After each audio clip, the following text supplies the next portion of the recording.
to say anything. I'm just going to play. And as I play, you guys should be checking your steps. There she is. Do you have a note, kiddo? Do you have a note?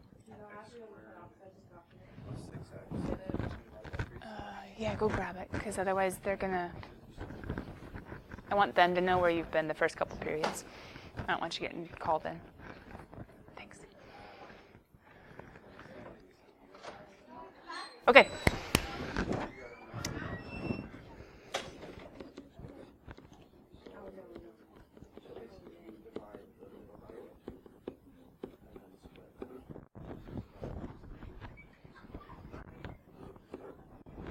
Look at all that math going on back there.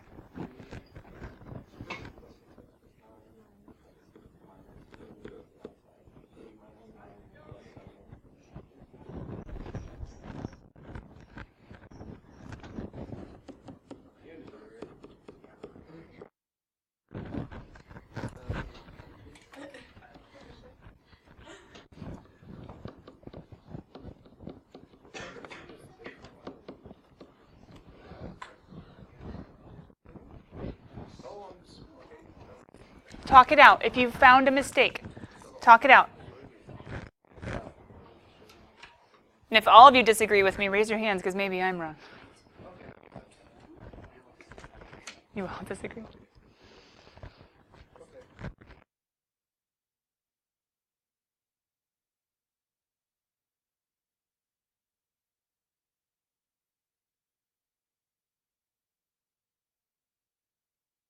Rapid firing to groups to tell me the steps as to what I just did. But I'm not going to call on specific people. You guys have 30 seconds to make sure you know how the problem was done. I'm going to be rapid numbers. Whatever question may come. Go. Talk it out. How was the problem done?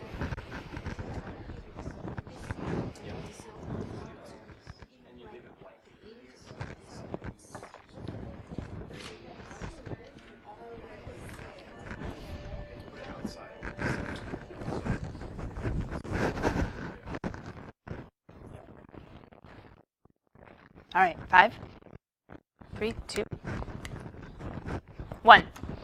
Salma, what was the first thing I did? Yeah.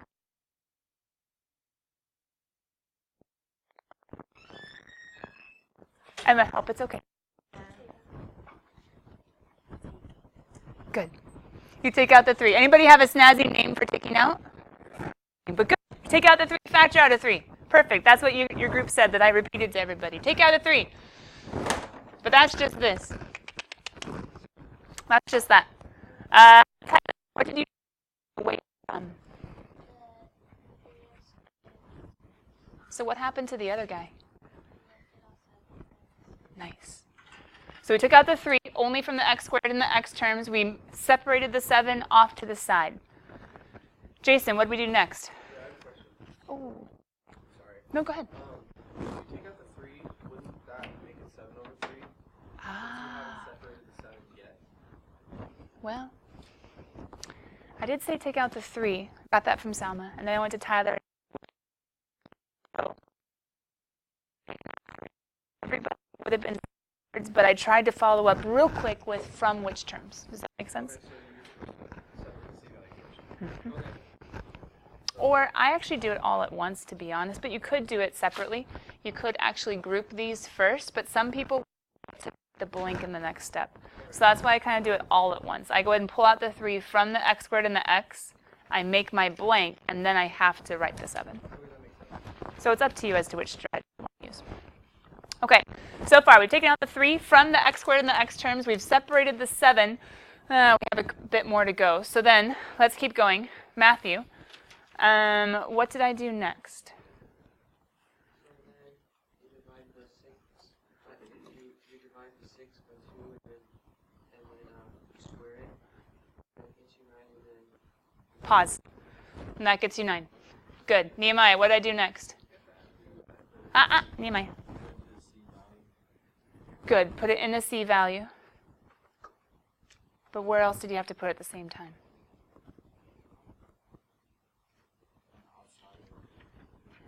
Yeah. So you have to put it not only on the inside, but also on the outside. Jordan, why is there a 3 out here? There wasn't a 3 to begin with. Do you remember why that guy's there? No, that's okay. Do you remember? Just keep looking. Joe's going to help out because you haven't gotten a chance to think through. Joe, why is there a 3? I apologize. I'm so sorry. I pointed to this one. But you're right, there are 2. Joe Hodgson, go ahead. When I fill in the blank, when Nehemiah filled in the blank with the 9, it wasn't really a 9. What was it?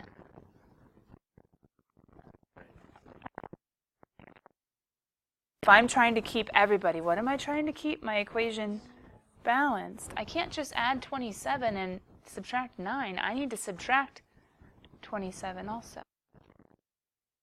So I added a 9 in, but I saw that there was a 3, so I actually set up my blanks for that number first.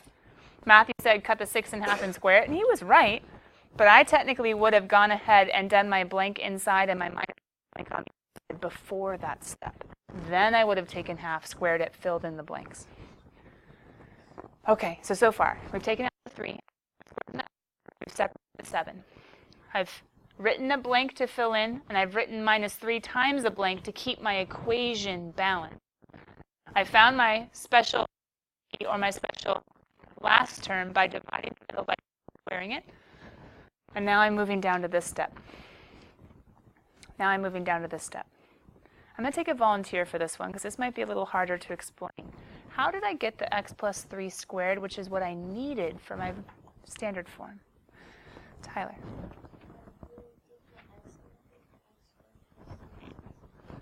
Yeah, I could do that.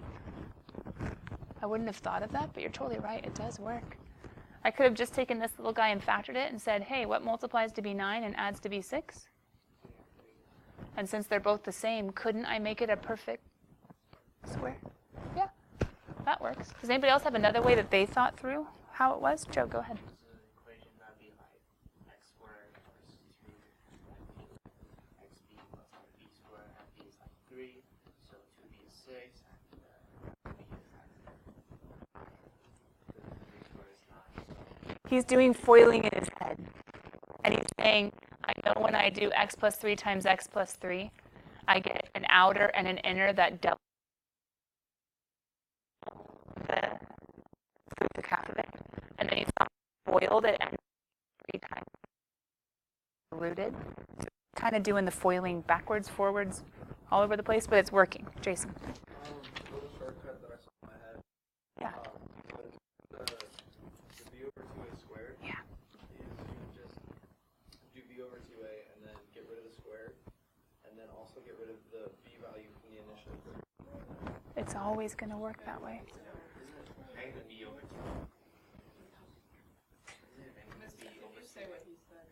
Well, there are a couple different ways. One way is you can see the middle term cut in half, and it's always going to be the same as this number. The other way is you could actually take our really cool negative b trick from the very, very beginning, and negative 18 over 2a or 2 times 6 is going to be negative 3. Hard though, because it's x minus and negative, which is x plus. I think, Jason, you were looking here, right? Yeah. He was thinking of like taking out the 3 and then choosing the new b and then taking that in half. And so really, it's just stealing that one. This one's a little harder. Yeah. And you can actually always steal this sign also. Because if it's a positive, it must have been a positive times a positive. If it's a negative, it must have been a negative times a negative. Or I should say a negative plus a negative. That one's always going to be plus because it's squared. Okay, so long story short, are there multiple ways of getting here? Should you be able to at least use one of them? Right? You can X method it if worse comes to worse. That's fine. Or you can use Joe's trick of like, hey, that's double the squared of, or even Jason's trick. Figured out who he was by cutting him in half. All of them work. You just need to have a way that works for you. I'll take a volunteer on this one too, just because it's not specific to the problem. I mean, 7 minus 27 is negative 20. Hopefully we're fine on that, right? But I didn't actually ask you guys to identify anything at the end. I want you to take a second on your own, not in your groups, to write down what the vertex is, and then to circle whether it's a max or a min. Actually, talk it out in your groups. I'll give you 60 seconds. What would the vertex be now that we've gotten it into that form, and is it a max or a min? Is it a max or a min?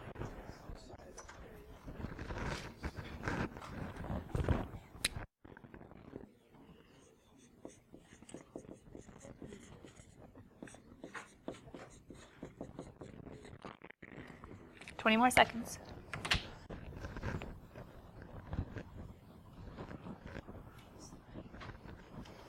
What's the vertex?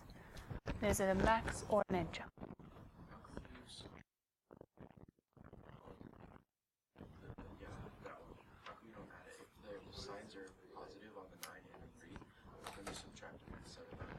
Because it was like an algebra 1. I wouldn't have kept it on the same side. I would have added it on the other. Because what you had to one side, you add to the other, balanced.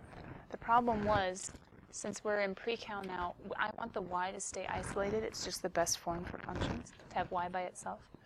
And so I'm trying to get you guys used to how you can add and subtract from the same side. It's called adding by 0 creatively. You're not changing the value, because 27 minus 27 doesn't mess this up, but it does change the form. So you can think about it. It's adding to one side, adding to the other, subtracting to the same side. Does that make sense, kind of? Good question. Vertex. And what'd you get? Got it. Did you guys get the correct signs? X minus h, so a negative 3.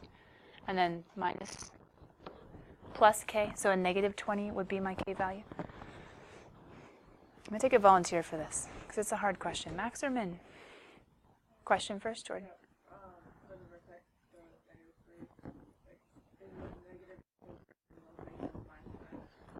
And the only way to get a plus if the original equation is a minus is if it was minus a negative. Does that make sense? Because plus a negative would result in a plus. Does that make sense? Yeah. Sorry, looking for max or min. Looking for max or min. I love you guys that volunteer all the time. Anybody else? I've heard from all 3 of you today. Anybody else? I have a few I haven't heard from. I think some of you know the answer. No? All right, Matthew was the first hand I saw. Why?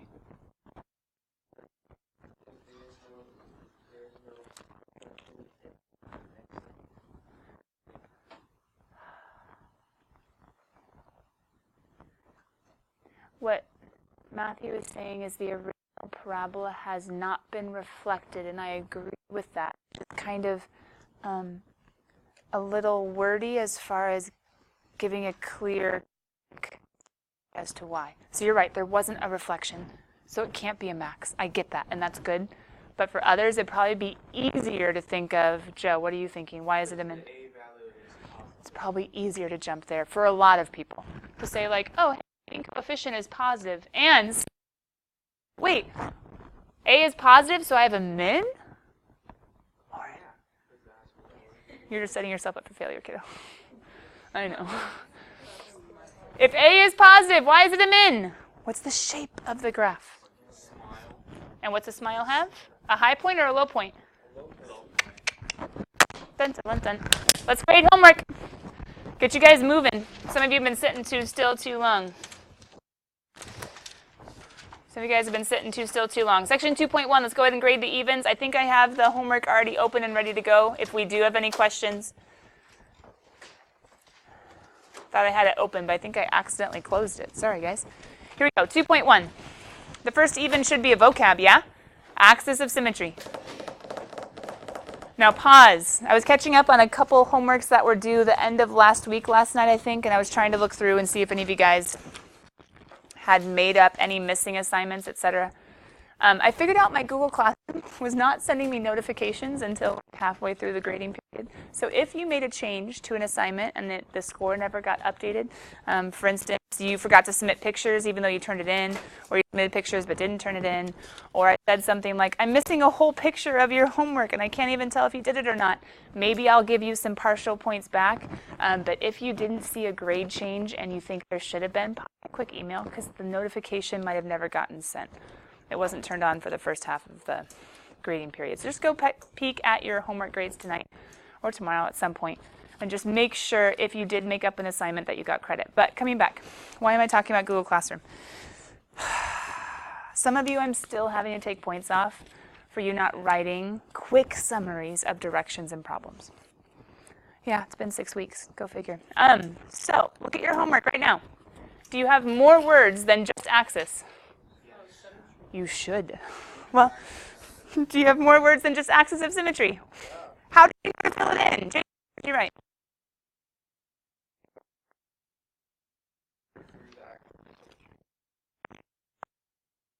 Axis. You're supposed to write a little bit.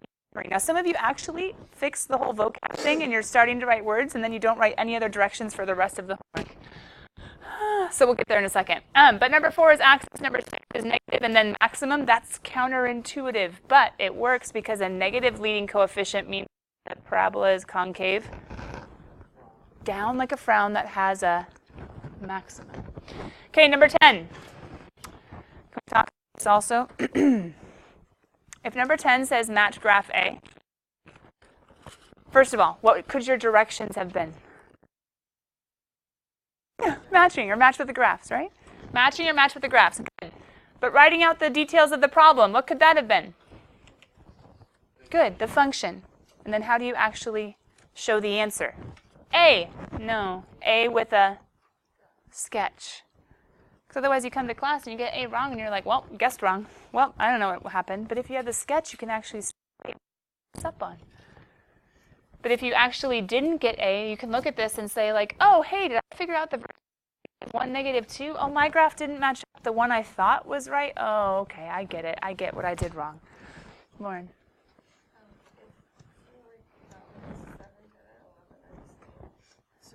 Just, yeah, match graphs for the whole thing. Yeah. The only people I'm taking points off for directions or like partial points off are people that for like sections aren't writing anything, or they're writing the little quick blurb but they're not actually showing me what the problem is, and they're doing quick little work, or they're squishing it all in and they're not actually showing work, or they're doing, like, for instance, I think there's only one matching, right? But in other ones there are multiple matching and they're like AEF, move on, and I'm like, what was that problem? Did you even think about it? Like, do you even know what you just did? Could you remember it in class the next day? So writing the function, saying A, and showing the quick sketch of the graph is all I need. Quick little summaries. And it slows your brain down a second to think information.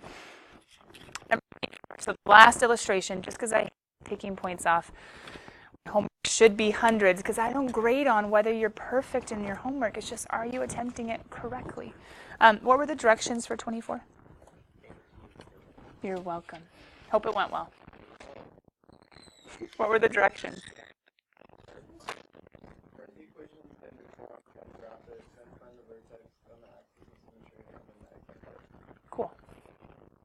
Cool. Now, couldn't you have done something like standard?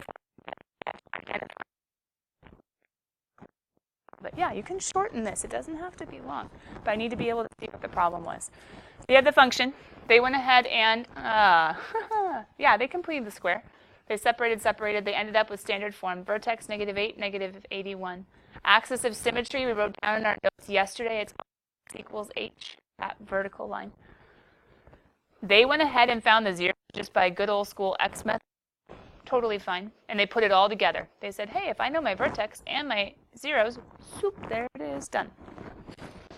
Swoop, there it is, done. Let me give you guys a second on 54 because it had fractions, right? Oh, but wasn't it kind of nice? Didn't they give you HK? Yeah. So you just got to like throw them in the H spot, throw them in the K spot, and then say, oh, I don't know A. But what did you know? an x and a y. No, well, I did know the vertex. I already dealt with that. But I also knew another point, which I could put in the x spot, put in the y spot. Keep checking. They went ahead and found the A using the clues. And solved. So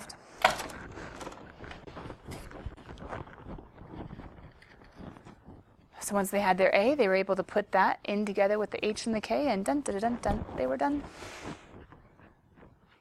You kind of had to figure out where to plug in the clues for that one. There were 58. Did you have a sketch for number 58?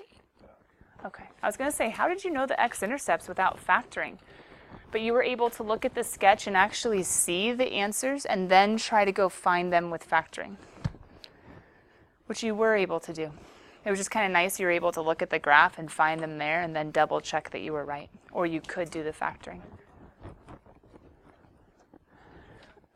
It's okay, except you have to be able to do it by hand. Just be careful. Yeah, I was just, be careful. Be careful. What, Joe? That's one way of testing it. You could plug in 1/2. Did it work? Nice. I think you're practicing it a lot, huh, Matthew? I like it. Let's zoom in a little bit. Kiddos, this is a word problem, right? Raise a hand real fast if, looking at your number 76, it doesn't look near as full as that. Does anybody have a question mark on 76 in any part or form? Only half the class? No. Raise your hand if you have any question marks, or you should have written a question. Okay, there we go. That's more like it. What's wrong? Why'd you guys get scared of him? Lauren, you're killing me, Smalls. You're making everybody else yawn. It's okay. I understand. I was up until 2:15 doing grades last night. Woke up at 5. Anyway, so I get it. I get it. You just got to keep moving. If worst comes to worst, you can always stand in the back. David Razzo, he has to do that a lot, and so does Michael Schweitzer. Razzo? Sorry, Rozo. I was saying it with a New York something accent. I don't know. Coming back. If anybody else ever gets tired in this class, I don't care. Go stand in the back. It's better than just nodding off. Don't worry, I slept like my whole last semester of college. Not on purpose.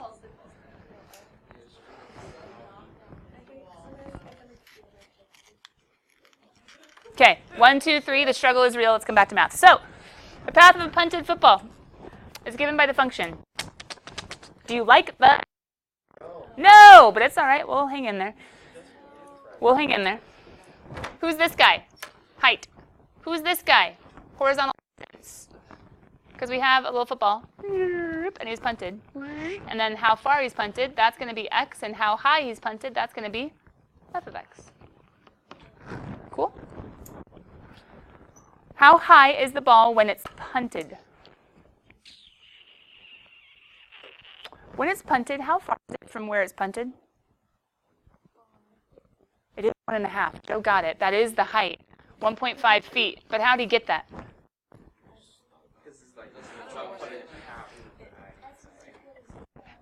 When x is equal to 0. Yeah, you see the 1.5, and it's because when x is 0, has it gone anywhere when it's being punted? No, it hasn't propelled out anywhere, right?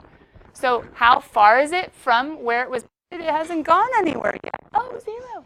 0, 0, 1.5. Dun, dun, dun, dun. Okay, let's keep going, though. Max. Oh, Max is the vertex. I'll complete the square with that. Okay, you can. Some of you wouldn't be afraid of it. But if worst comes to worst, h equals negative b all over 2a.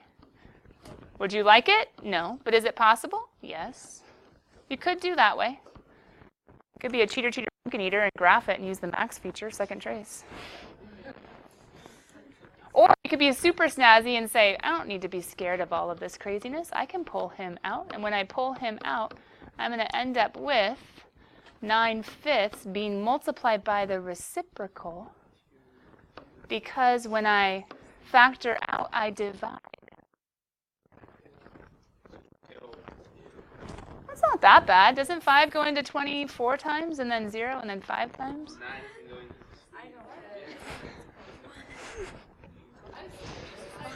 You could keep going. But some of you, well, I'm not in smart anymore. You guys see me try to do the circle thing? Didn't work. Okay, hold on.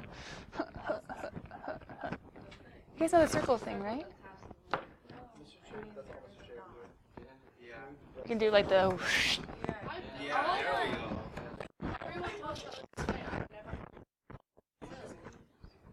Maybe for stats. Did you ever take stats? Oh, just kidding. Okay, coming back. Shh, shh, shh, shh, shh. If you don't like the other way, you better learn how to do it this way. Because if you can only use your calculator, I mean, that's good unless you don't have your calculator and you spaz out on test days. So how do we simplify complex fractions? Time is multiplied by its reciprocal. Yeah, you can multiply by its reciprocal. That's okay. So you'd have negative 9/5 times. Is it tons prettier? Not really. But does it work? Yes, it does. And we'll end up with 40593. Doesn't go into 32, so we'd have to end up doing a little bit of a multiplication. It is a negative over a negative, which will be a positive. That's good. 9 times 5 is 45. Carry the 4. And then 9 times 4 is 36, all over 32. It's not pretty, but guess what? That's the H. Oh. What's H? Is that how high or is that how far? What kind of value is he? It is how far. It is x. That's x. Oh, so what would you have to do? Go find k. And guess how you'd have to find k?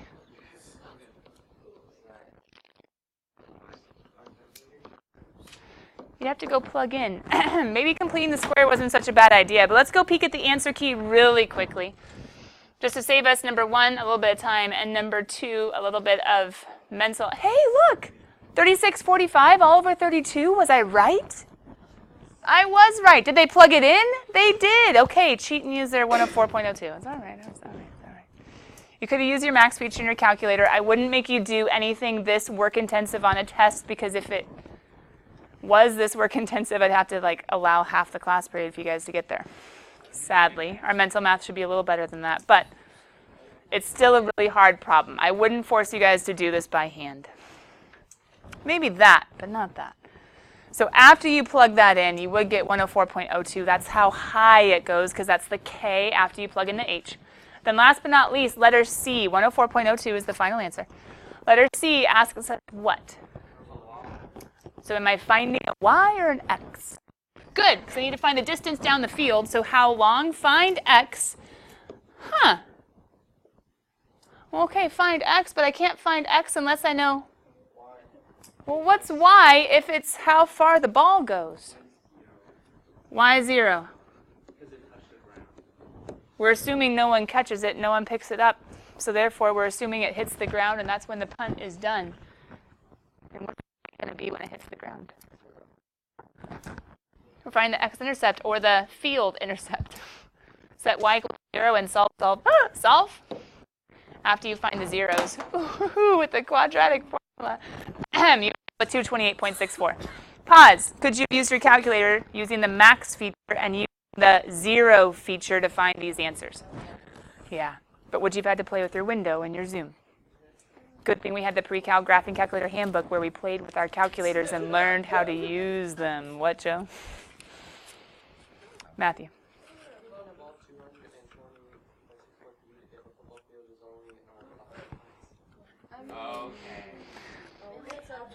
Here's the assumption that maybe this isn't totally realistic, number 1. And number 2, maybe the punt didn't make it all the way to the ground. Also true. Also true. But 228.64 feet, I mean, if you convert to yards, that should be dividing by 3, right?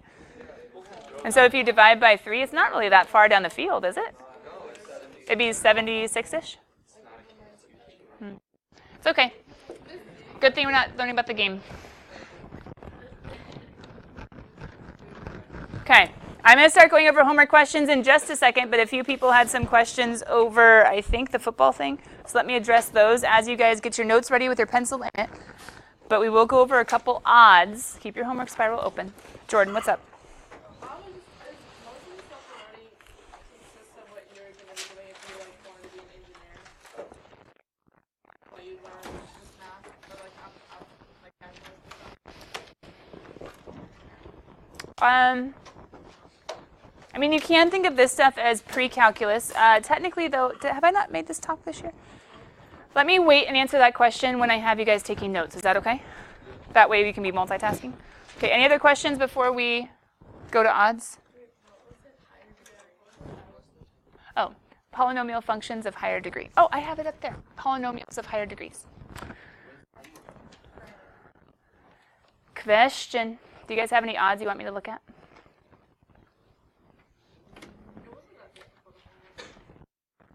Hopefully not. Doesn't mean it was like super, super easy. There was some work involved, but.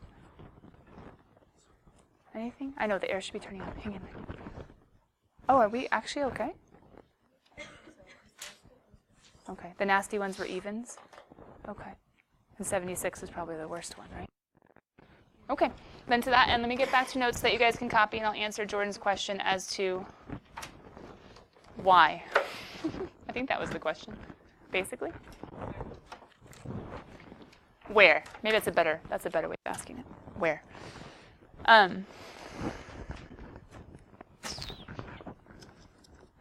Pre-calculus, even though it's called pre-calculus, the way that our course is set up is really pre-future math in every form. Meaning, it's pre-physics, it's pre-statistics, it's pre-calculus, it's pre-linear algebra, it's pre-differential equation, it's pre-engineering in a sense. It's pre-economics in some ways. It's pre-probability, which has somewhat to do with statistics. It's pre a lot. But since we can't call it all those things, we just call it pre-calc, because calc is kind of like the next level in some ways of math that you would go to. But the problem is math is used in so many different fields. It's used in bio, it's used in chem, it's used in bio, it's used in econ, it's used in business, it's used in, there's like a whole class in college called to business. There's calculus for like med majors and I mean, a lot of this is being done in programming in the sense of someone smart who knows all the math is the programming for the stuff and the tools that you're using. So sometimes it's applied in the tools that have been made for you to do your job later. So you don't always necessarily see all the math in what you have to be doing in these. You'll definitely see it in schooling for econ, at least bits and pieces, not everything. If you talk to kids in calculus, a big difference between pre-cal and calc, pre-cal is very diverse.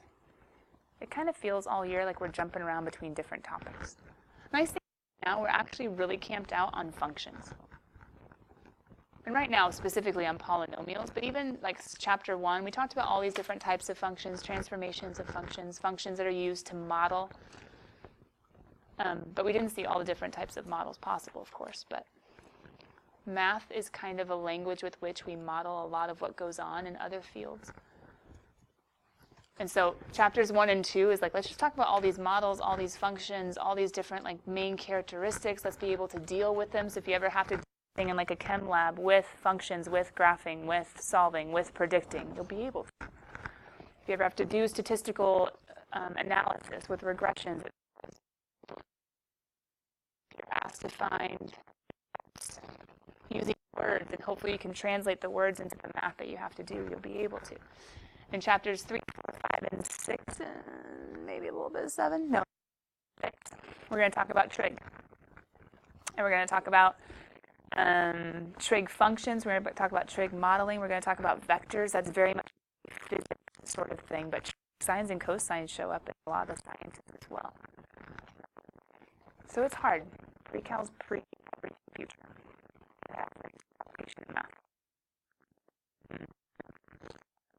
Really hard question to answer, and in some ways it's a really easy question to answer in that little bits and pieces of this are used all over. But you won't always see it. You won't always see it. But it helps you in your ability to think mathematically, hopefully.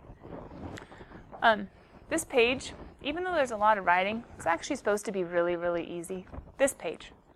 It just says, hey guys, polynomials, whether it's an x to the 4th or an x cubed or an x to the 5th, whether it has 5 terms after it or 2 terms after it, after the leading degree term. Polynomials, no matter what, they're always going to be continuous.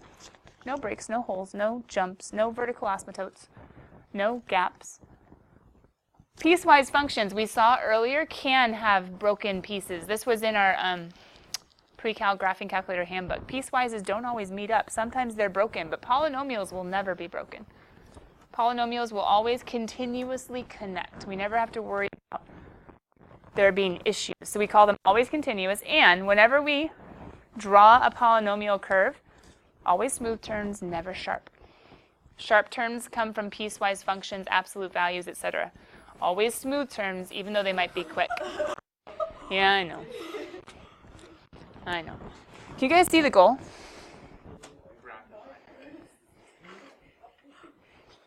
The goal by the end of chapter 2 is to be able to take any polynomial function, no matter how nasty or gross, and at least get a general idea of the graph. All right, I know. Joe, what was your question, kiddo? My question is like, it means all piecewise function, not polynomial. Say it one more time. Does it mean all piecewise functions are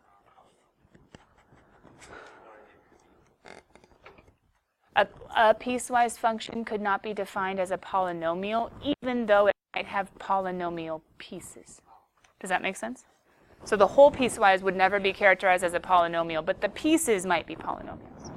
Okay, so let's talk about the basic graphs. Basic graphs of a monomial. Can you guys see the A? It's kind of squished in there. Basic graphs. If there's only one term in x, what if it's 7x to the 5th? What if it's negative 3x cubed? What if it's 1/4 x to the 7th? Only one term, nothing being added, nothing being subtracted. What's the basic shape of all of these? If I was to have you right now, grab out your graphing calculator and graph x squared, x to the 4th, x to the 6th, or x cubed, x to the 5th, x to the 7th, they all look really, really, really similar. All that's different is how stretched they are. Because the higher the power, the faster the graph hits these values. So the more stretched they would be. But do you guys realize how the leading coefficient in all of these are positives? So this is the basic form, basic form of any even degree polynomial or odd degree polynomial. Not symmetry, but the degree is even, the degree is odd. In the back, have you guys seen my math dance poster? Okay, we're just going to learn these moves. If we have an even function, think parabola.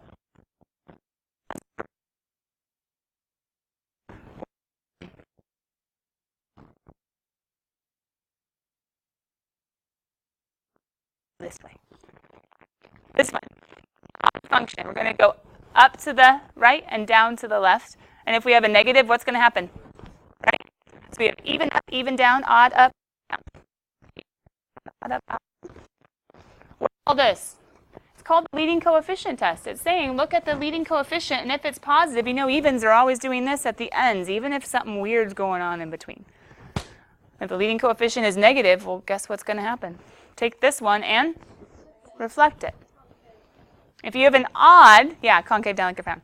If you have an odd positive leading coefficient, we know what's going on.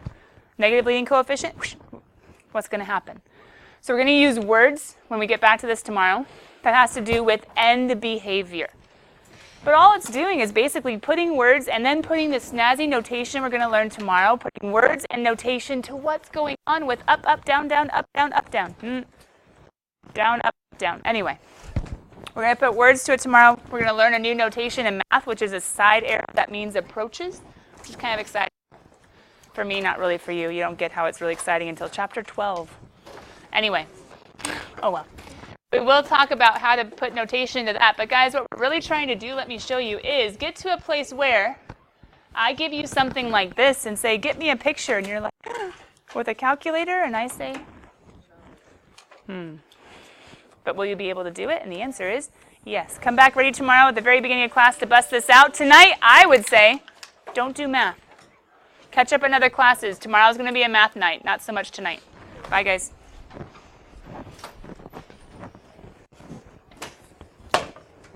Oh, that was loud. Bye, Matthew. Bye, Nehemiah.